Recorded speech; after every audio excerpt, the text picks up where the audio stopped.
আজকে আপনাদের সামনে খুব গুরুত্বপূর্ণ এবং মর্মাহত একটি বিষয় নিয়ে কথা বলতে আসছি। আমি কথা বলতে পারতেছি না, অসুস্থ। তারপরেও যদি কিছু না বলি তাহলে আপনারা হয়তো আমাকে সন্দেহ করতে পারেন।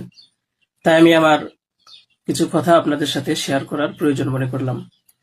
বিষয়টা হচ্ছে যে আপনারা দেখতে পাচ্ছেন যে সামাজিক যোগাযোগ মাধ্যমে আমাকে নিয়ে একটা বিষয় ভাইরাল হয়েছে, বিভিন্ন পত্র-পত্রিকায় সেগুলো হয়তো প্রচার হচ্ছে।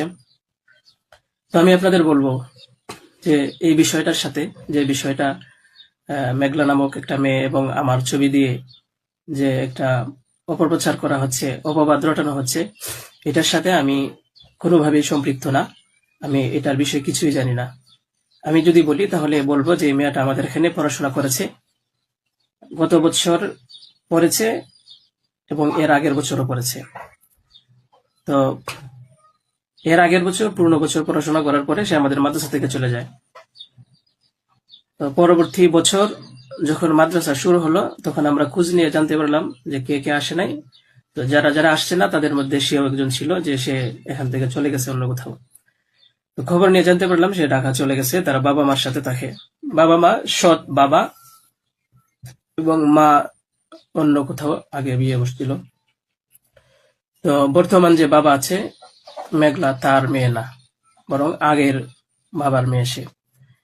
তো সে যখন ঢাকায় চলে গেল আমরা শুনলাম, তখন আমরা কিছু বলি নাই, ঠিক আছে, ঢাকায় তো পড়াশোনা বেশি হয়, তাহলে পড়ুক। আমরা আমাদের ক্লাস শুরু করে দিলাম। কিছুদিন যাওয়ার পরে দেখলাম আবার এই মেয়েটা আমাদের মাদ্রাসায় আসছে। তো আসার পরে জিজ্ঞাসা করা হলো যে কেন, কি অবস্থা, কোথা থেকে আসছো? সে বললো যে ঢাকায় চলে গেছিলাম, এখন নানা ভাই জোর করে নিয়ে আসছে আমারে। আমি আসতে চাইছিলাম না, আমাকে জোর করে নিয়ে আসছে নানা ভাই। দেশবাসী, আমি আপনাদের সাথে শুধু এই কথাটাই বলতে চাই যে যে মেয়েটা এখানে আসতে চাচ্ছিল না, তাকে কেন জোর করে আনা হলো? তাকে জোর করে আনার পিছনে কি কারণ ছিল বা তার কি স্বার্থ ছিল? পরবর্তীতে আমরা এটাও জানতে পারি যে এই মেয়েটা তার এই নানার সাথে রাতের বেলা ঘুমায়। সে নিজেই বলছে।